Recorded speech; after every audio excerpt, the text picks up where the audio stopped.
So I'm frequently drawn to authors such as M. Scott Peck, Viktor Frankl, and Jordan Peterson, amongst others. M. Scott Peck starts off his book, The Road Less Traveled, with the statement, "Life is difficult." This is the great truth, one of the greatest truths. It is a great truth because once we see this truth, we transcend it. So we're genetically programmed to continue survival in the service of reproduction. And generally we act in service of this motivation, and when we do, we feel good. It's our body's way of telling us that we're doing okay. We are very sensitive to threats to this predisposition, and we're also equipped to deal with threats. So we're deeply programmed with fight or flight responses. And it's not just threats like misjudging the speed of a bus coming at us and then we jump out of the road.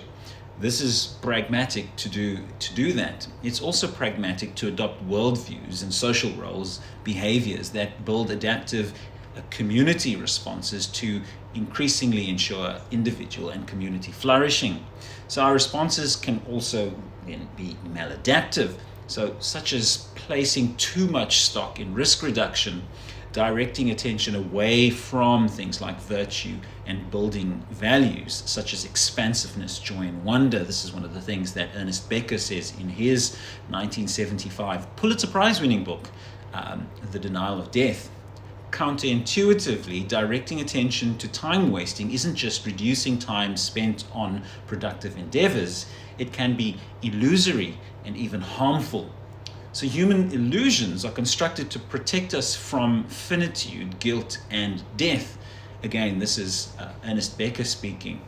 And then Erich Fromm, in his book, 1962, The Fear of Freedom, man lives with illusions because these illusions make the misery of real life bearable.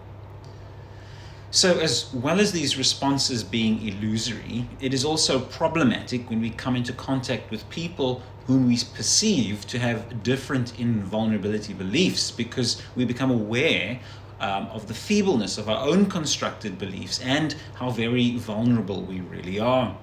We become aware of our irrationality and the impossibility of our invulnerability in the face of inevitable physical death. And this is a terrifying realization. I spoke with Dad recently, and we reflected on some of the key events in the recent past, birthdays particularly. It's easy, especially with recommendations for the restriction on movement, to forego gratitude and celebration at times such as birthdays. We reflected on how keeping focused on important values can raise us towards building virtue and flourishing. And I suppose that's particularly important considering the animosity between people with opposing viewpoints in the world at the moment. And you might be, like I am, very aware of this. So I wanted to talk a bit about the baseline before talking a bit more about that. It's easy to think that our present condition, our freedom, our respect for person and property is our baseline. Living out individual sovereignty and liberty is nothing short of miraculous when I consider that our baseline condition as humans of the last 200,000 years is suffering, poverty, and chaos. So maybe this is a consideration in Ephesians chapter 6 was our reading this week, that we don't wrestle against people, that when we do, we invariably make things worse. So I started to read a short commentary on Hegel by Peter Singer. And so these ideas of the next couple of paragraphs are developed by reading that. And some of the sentences are actually stolen from the book. So one thing that Hegel comments when he develops his philosophy of history is that history is aimed at the freedom of the individual. Exemplary civilizations were built on customary mortality, a shared worldview where social roles and behavioral prescriptions were known and practiced. This is what Hegel might call the thesis. But the thesis is inconsistent and inadequate. And this is revealed through, for instance, Socrates' questioning. Socrates, we understand through his student Plato.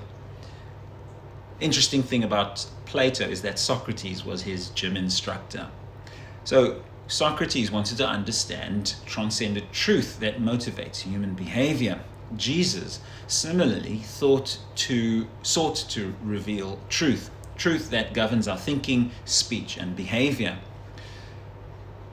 And then the Greeks could not do without independent thought. But as we've learned through the life of Socrates, the independent thinker is the deadly foe of customary morality. The community based on custom collapses in the face of independent thought. And then again, the Reformation epitomizes this. Martin Luther's life, his antithesis, emphasized the supreme right of the individual consciousness, and harmony is lost. But freedom develops and is triumphant. The thing is, freedom is barren and eventually turns to the French Revolution, where we saw the execution of thousands who were suspected of opposing viewpoints. And these actions have been replayed repeatedly through history. But thankfully, we remember less the executioners and excommunicators, and we remember more Socrates, Jesus, Luther, and we're guided by their thoughts, words, and actions. We're made wiser by the past. We're made wiser by emulating them. So, to echo Jordan Peterson, it's not an accident that the axiomatic individual is a man unfairly executed, nailed to a cross and tortured. Yes, right, exactly. Who wants to admit that? Even though life at times may be hell, a bottomless pit, some foolish individual like you or me might come along and figure out how to make things worse. I think that's